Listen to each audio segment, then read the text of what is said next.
I'm pretty sure we have all noticed at this point that most anime characters look like little kids, and while that does not bother me too much, sometimes it kind of irritates me. So today I have 10 anime you will love where the main characters and most of the surrounding characters does not look like kids. Like and subscribe and let's see what our first anime has in store.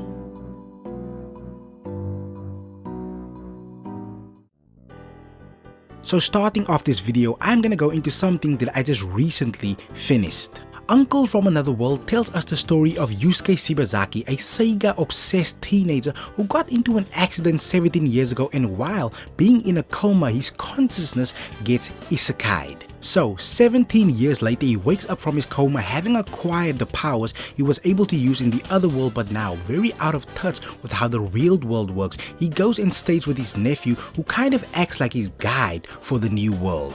But most of their time is spent doing YouTube videos showcasing his magical powers to make money, and the other is, which is the main focal point, is just him telling stories of his experience in the isekai world by using his magic as somewhat of a TV to display the absolute ridiculous things he went through in his missing 17 years. If you like isekai, this one is for you, and if you don't like isekai, I would still say this one is for you because it is just pure anime comedy no matter how you try to look at it.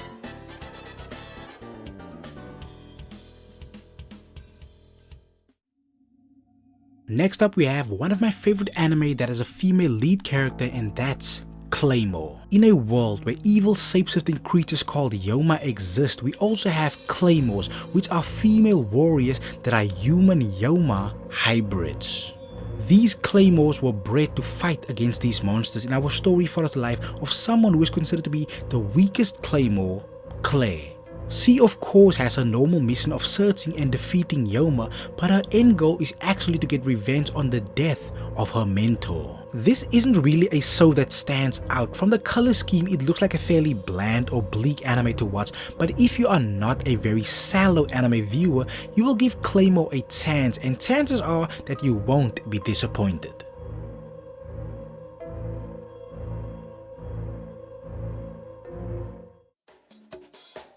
Games should normally be fun, but Darwins Game doesn't exactly believe in the fun approach because this is a game with real life or death consequences. We follow Kaname Sudo, who somehow lands himself in the wild position of fighting for his life after accepting an online invitation for a game. Each player involved in the game receives a sigil that comes with a special ability which varies from person to person.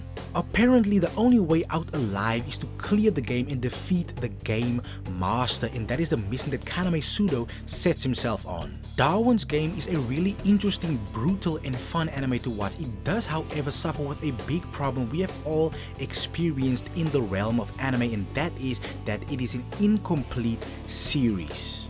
So I would suggest you watch this at your own risk, but even though you won't find the satisfactory ending you so crave, I would still heavily recommend it.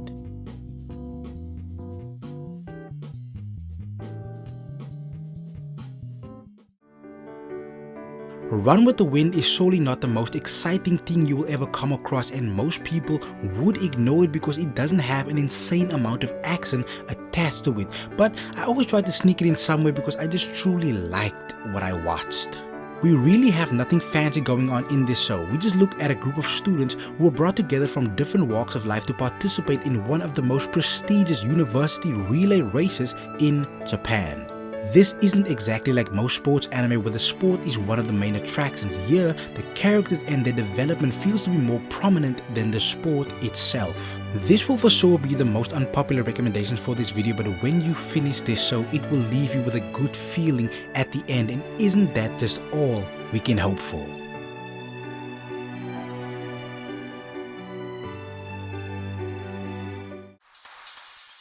Prison School is something that I would normally ignore because it is a very perverted type of anime, but unfortunately, it is also one of the funniest things that I've ever come across.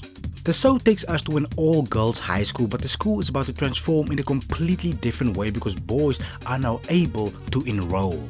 To start off this new chapter, 5 boys have been accepted into the school and they are immediately treated as outcasts. So now, rather than try to fit in and get in the good graces of their fellow classmates, the first thing they do is start an operation to spy on the girls in their bathroom. But their mission of course does not go as planned and they find themselves in a situation where they are imprisoned by the student council. Then we just look at the very elaborate escape attempts made by this group and the ridiculously perverted situations that they find themselves in. If you ever ask me about peak anime comedies, I would surely throw Prison School onto that list.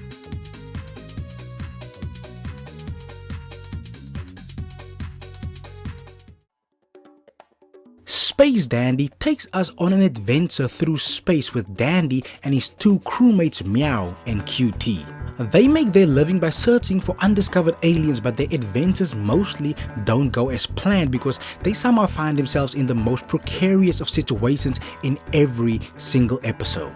This is not the type of anime to take too seriously in any way because it doesn't really have a definitive storyline, but I can assure you it is one of the more unique anime I have come across in a while. The first episode has a relatively normal start, but by the end it delivers a random amount of action that will surely make you an instant fan of the madness.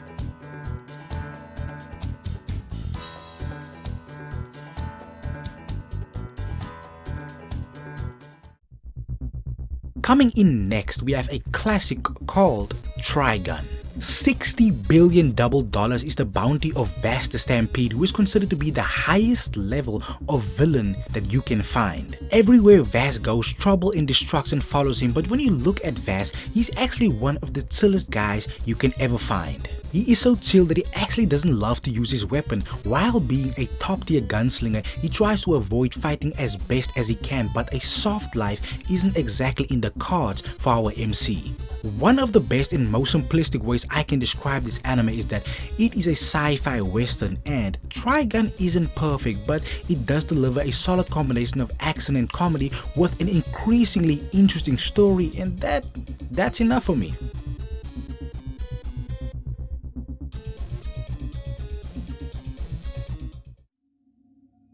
Revenge stories are outlandishly frequent in the anime world, and here we have another one, but this one is more down to earth with no superpowers or magic involved.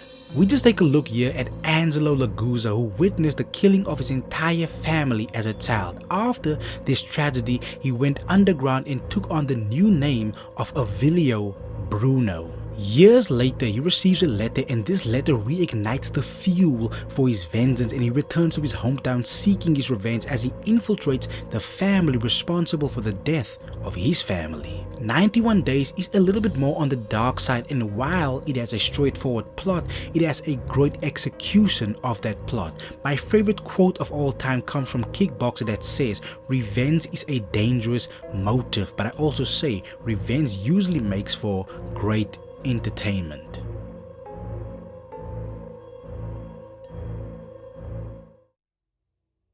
It has been a while, but Cabaneri of the Iron Fortress makes an appearance on this channel yet again. Here we have a story of zombies, but they are not your typical zombies. They are a lot more difficult to kill, but we still follow the standard zombie rules. If they bite you, you die and you become a zombie yourself, or a kabane as they are called in the show. Now, we go to our MC Ikoma, a young engineer who has created a weapon for himself to fight against the undead. His weapon finally comes into play when they get overrun by hordes of kabane. Ikoma isn't exactly a fighter, but his invention proves to be a success. However, in the process he gets infected, but with quick thinking he manages to subdue the infection, and in the process he also turns himself into a human kabane hybrid known as a kabaneri. Crispy animation, good fights, and a mildly interesting plot with minimal fan service. Cabaneri of the Iron Fortress has 1 season and a movie, so watching the show first and then the movie is the way to go.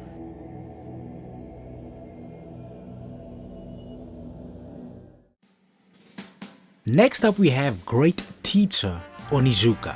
GTO is about an ex-biker turned high school teacher, and it just follows Onizuka's everyday adventures and struggles as a new teacher with a very unorthodox and unique perspective on teaching.